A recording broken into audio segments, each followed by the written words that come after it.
Halo Sobat WK, tahun 2024 baru saja memasuki kuarter pertama atau triwulan pertama. Ini kalau bahasa sidang MPR bilangnya triwulan pertama gitu ya. Tapi ternyata kalau bahasa kekiniannya adalah kuarter pertama, sama aja. Kemudian dari tren karir apa aja sih yang harus kita ketahui pada kuarter pertama ini? Yang penting untuk para pencari kerja, dan bukan cuma pencari kerja aja, tapi juga untuk para profesional supaya bisa mempersiapkan diri dari sekarang untuk menghadapi perubahan ke depannya. Kita tanya langsung, di sini saya sudah ada kedatangan tamu yang cantik, seorang praktisi HR dari PT DMA, Mbak Fitri atau Bu Fitri ya? Mbak aja. Mbak aja ya. Biar bukan ibu ya, oh ya oke Mbak aja ya, biar tampak lebih awet muda ya. Usia baru 17 tahun soalnya nih ya. Atau pernah 17 ya Mbak ya? Pernah beberapa tahun yang lalu. Gitu. Baik Mbak, aku mau tanya dong, kira-kira tren karir di 2024 ini apa aja? Monggo silakan ceritakan. Oke, makasih Mbak Ari atas kesempatannya. Mungkin saya jelasin sedikit mengenai PT DMA. Jadi kepanjangannya DMA itu adalah Diraya Mahala Adhikari. Ini adalah perusahaan business consultant. Business consultantnya servicesnya banyak, salah satunya HR, dan saya ada di dalamnya handle untuk HR. Nah, terkait sama tren karir 2024, kita kan udah masuk periode atau masa di mana udah lewat dari pandemi COVID gitu ya. Waktu pandemi COVID udah normal kembali. Udah gitu normal ya, insya Allah, mudah-mudahan nggak akan muncul lagi pandemi-pandemi berikutnya. Jadi ada perubahan tentunya. Nah, yang pertama yang jadi tren yang pasti adalah mungkin Mbak Ari juga ngerasain di kantor yang sekarang. Jadi sebelumnya pada saat pandemi hampir semua perusahaan menerapkan yang namanya work from home atau work from anywhere ya. Nah sekarang trennya adalah kalau bahasa kita di industri adalah return to office. Jadi mungkin orang-orang taunya work from office gitu. Jadi balik lagi semuanya kerja dari kantor. Nah buat sebagian orang yang sudah menikmati atau bahkan sudah menemukan kenyamanan gitu ya. Dengan bekerja dari rumah atau dari manapun, ini sesuatu yang nggak mudah gitu. Iya, karena harus beralih lagi belajar lagi betul, ya Mbak. Betul, apalagi saya nyaksikan sendiri dan beberapa orang juga bilang bahwa tingkat kemacetan setelah pandemi itu justru lebih tinggi gitu. Jadi lebih parah ya Mbak ya? Lebih parah, jadi bikin mereka lebih ngerasa buang waktu, buang tenaga dengan datang ke kantor. Tapi anyway itu kan udah jadi ketentuannya perusahaan. Jadi itu yang harus dijalani. Jadi secara cost, secara tenaga dan waktu juga lebih banyak yang harus dikorbanin lah bahasanya mereka gitu. Nah sebenarnya kenapa kok perusahaan kemudian malah mengaktifkan kembali work from office gitu? Padahal kan sebenarnya secara biaya lebih murah karena kan mereka nggak harus rendah gitu ya Mbak betul ya? Secara operasional, listrik dan lain sebagainya, telepon itu kan lebih rendah. Tapi kenapa? Karena jadi ternyata nggak semua orang bisa tetap produktif bekerja di rumah gitu. Karena kan itu balik ke orangnya masing-masing. Ada yang memang secara personal, secara karakter dia tanpa disupervisi langsung oleh atasannya bisa bekerja dengan optimal gitu. Tapi ada juga yang tidak. Itu yang pertama. Jadi memastikan bahwa semua orang tingkat produktivitasnya sama gitu, nggak berbeda. Itu yang pertama. Yang kedua terkait sama building culture gitu atau budaya perusahaan. Kan ada nih orang-orang yang atau karyawan-karyawan yang direkrut pada saat pandemi.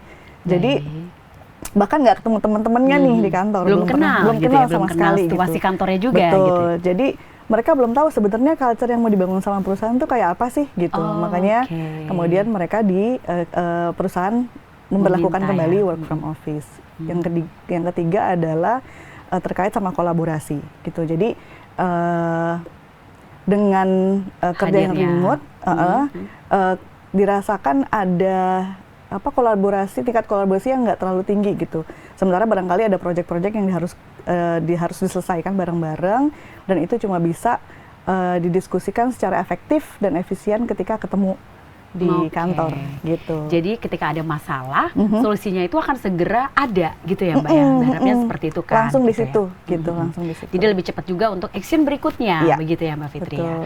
Oke baik. Jadi untuk saat ini sebenarnya perusahaan itu ya dari sisi perusahaan. Kalau kami dari sisi pekerja itu rata-rata nih Mbak ya, rata-rata menurut riset waktu itu Kompas pernah riset, saya lupa di Kompas tanggal berapa.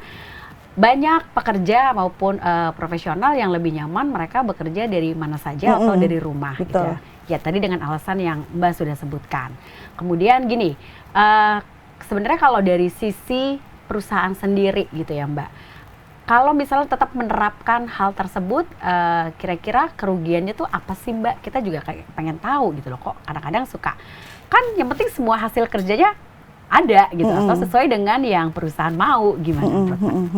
Oke, ada perusahaan-perusahaan yang memang sampai saat ini sih masih hybrid ya gitu, karena Baik. memang Jadi separuh-separuh dalam satu minggu itu ya Mbak ya? mereka masih melihat bahwa dengan pola kerja seperti ini masih cukup efektif lah gitu.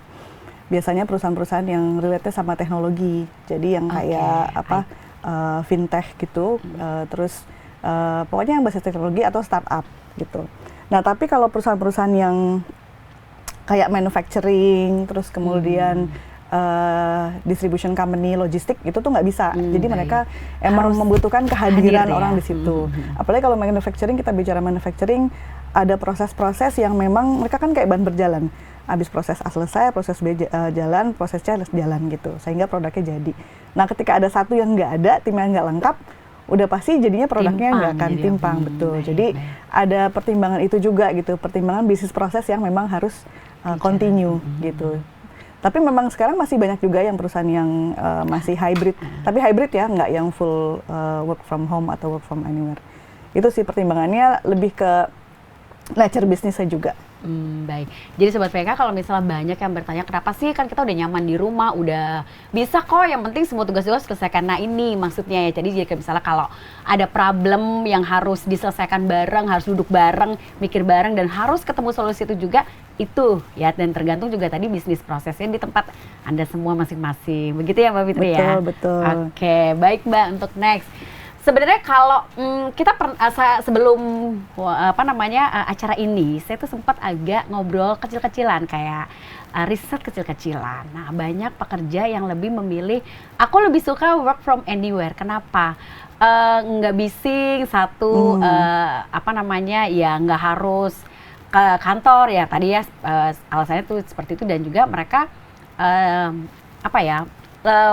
fokus utamanya itu lebih karena nggak mau bersinggungan dengan teman kantor yang akhirnya mengganggu ritme kerja mereka.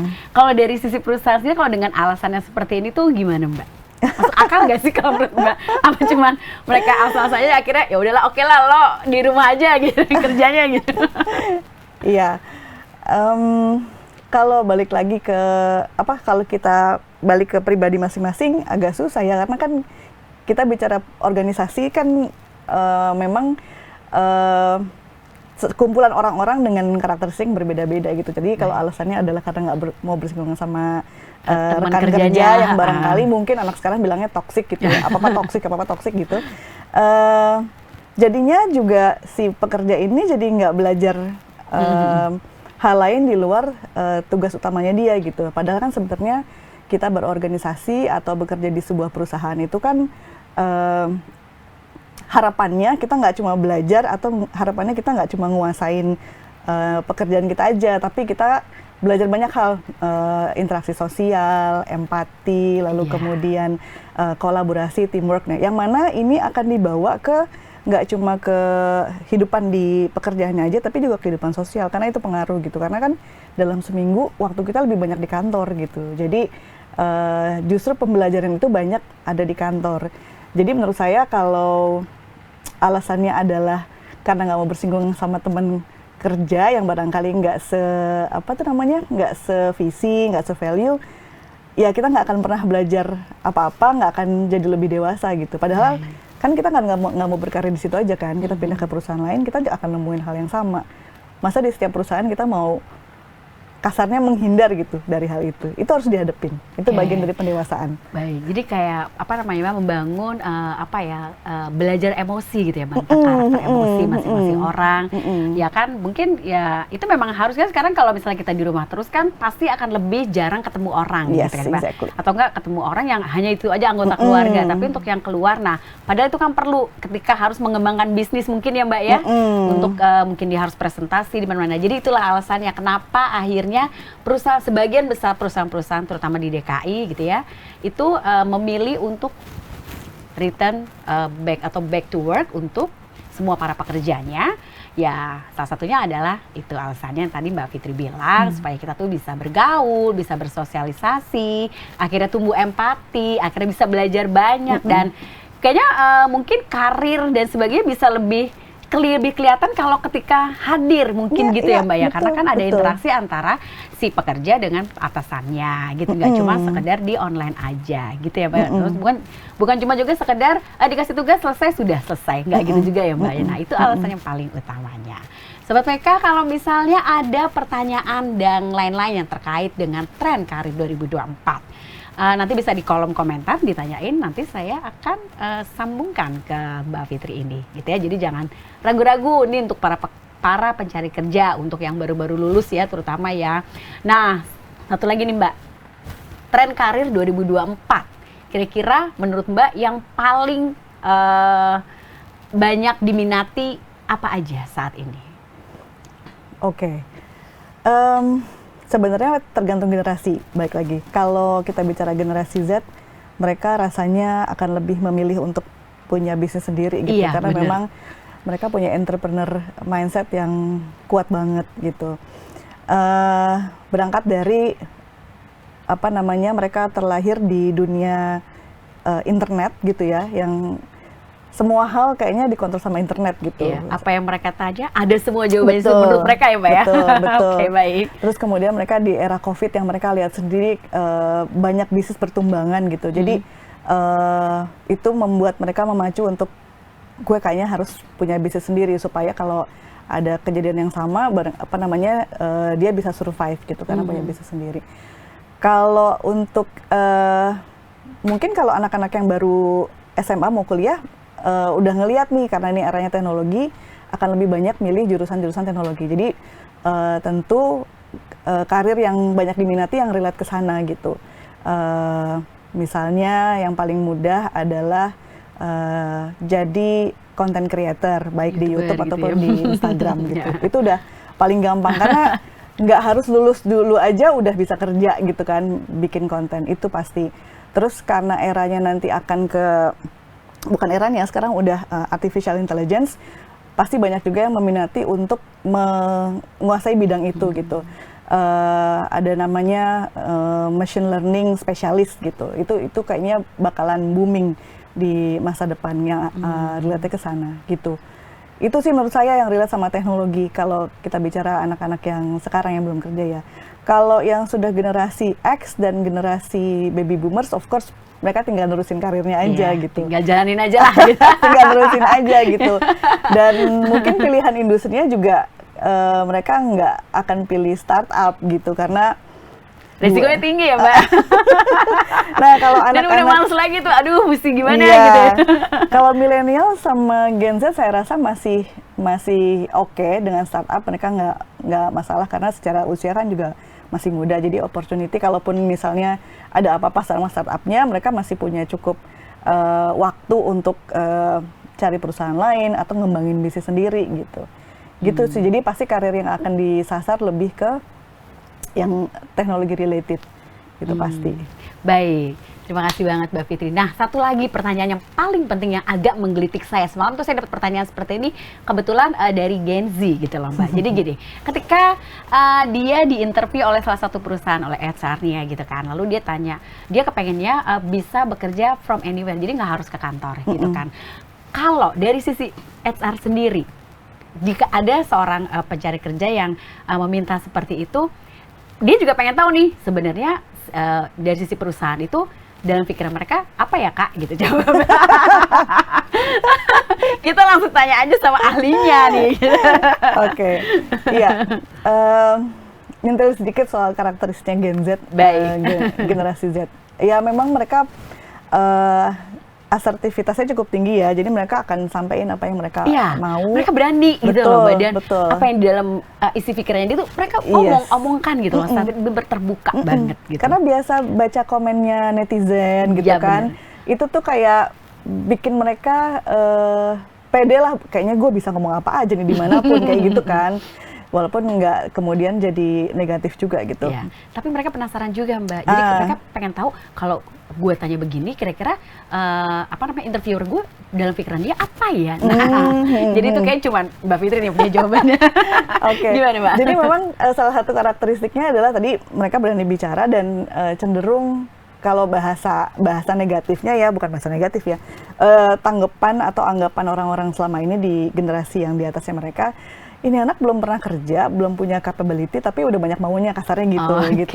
Tapi kalau saya pribadi sebagai HR yang juga kebetulan exposure-nya banyak di rekrutmen, saya sih alhamdulillah cukup open mind. Jadi bisa ngelihat bahwa ini yang nanya generasi Z nih, jadi udah wajar. Agak maklum gitu. Muncul pertanyaan dia agak paham gitu. Jadi saya sih nggak akan punya judgement apa-apa, tapi yang harus saya sampaikan adalah ya fakta bahwa peraturan perusahaan tidak membolehkan hal itu, atau tidak pola kerja itu nggak ada di perusahaan ini, misalnya kayak gitu. Kalau memang nanti misalnya dia terbuka untuk dia kemudian insist untuk bilang, oh tapi saya maunya kerja di perusahaan yang membolehkan saya kerja di mana aja, mungkin kemudian saya menempatkan dirinya sebagai advisor. Saya akan bilang bahwa kalau kamu memang maunya itu, berarti caranya perusahaan yang seperti A, B, dan C gitu. Di perusahaan kami nggak bisa gitu.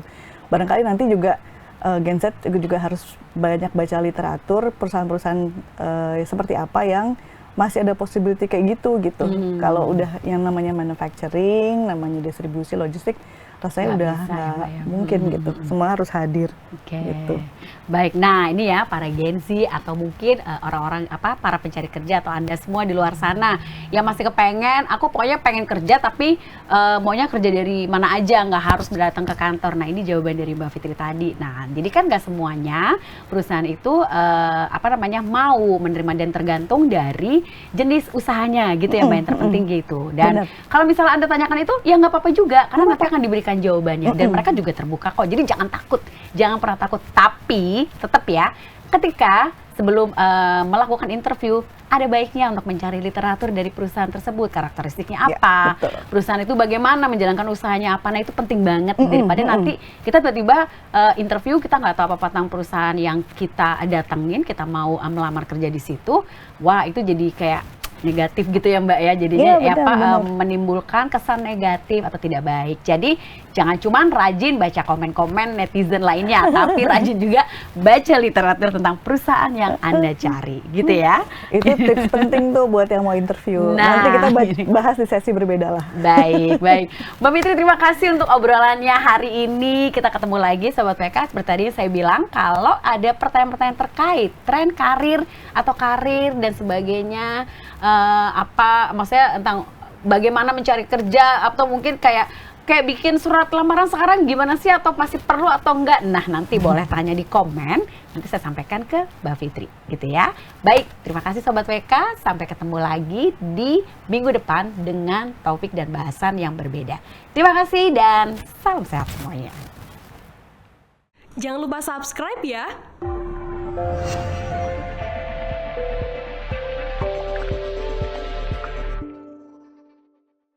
Jangan lupa subscribe ya.